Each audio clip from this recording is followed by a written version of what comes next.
तो वहाँ का सामान क्या होता है, वो वहीं हो जाता है किसी तरीके से कंज्यूम, या इंडिया आता है वो? अब एक और छोटी सी जर्नी बताता हूँ हाँ आपको। 2011 में हाँ हाँ हम लोग डेट फ्री हो गए, हाँ। तो मुझे लगा यार अब कुछ तो करना है ना। अब डेट फ्री हो गए, अब खाली बैठे हैं, तो मैं एक बार घूमने चला गया यूके।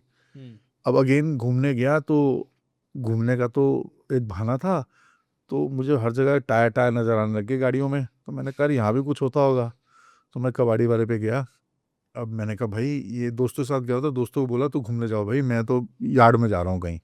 तो मैं यार्ड में पहुंच गया, मैंने कहा टायर चाहिए। तो उन्होंने यूँ देखा, कह रहा ले लो।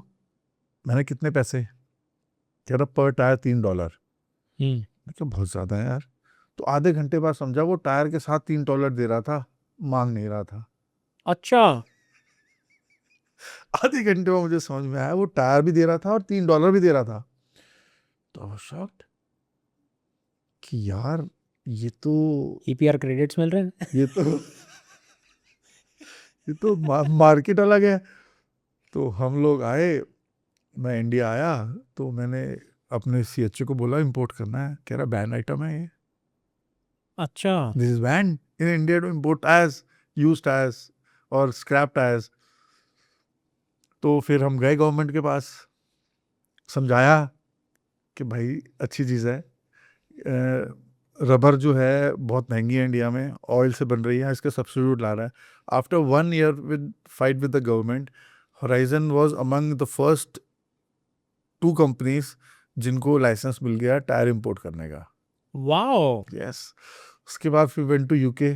अब इसको लाए कैसे कि यार एक कंटेनर में तो 26 टन माल आता है। हाँ। अब जो स्क्रैप वाले थे उनको बोला बेल करो, वो कह हम्म। रहे हैं बिलिंग मशीन ही नहीं है, हम्म। खरीद के दी। ओह। कैसी कैसी चीजें हैं सर, मतलब आदमी को सिर्फ ये इन्फॉर्मेशन होने का कितना फायदा है। 10 किलो का टायर होता है 10 किलो का टायर होता है। तो 26 टन हो गया, मतलब 26,000 किलो, मतलब हो गया 2600 टायर्स। नहीं, 2600 टायर, 2600 टायर। आपने मतलब हो गए मोटा मोटी 78 80 80 मल्टीप्लाई बाय 150, तो 45 लाख रुपए के टायर ही, सिर्फ टायर मंगा के हमें 45 लाख रुपए मिलते हैं, बाकी आपकी लॉजिस्टिक वगैरह तो आती हाँ होगी। लगते थे, सकते थे। हम्म। खैर चलो, बड़ा लिक्विडेटिव था।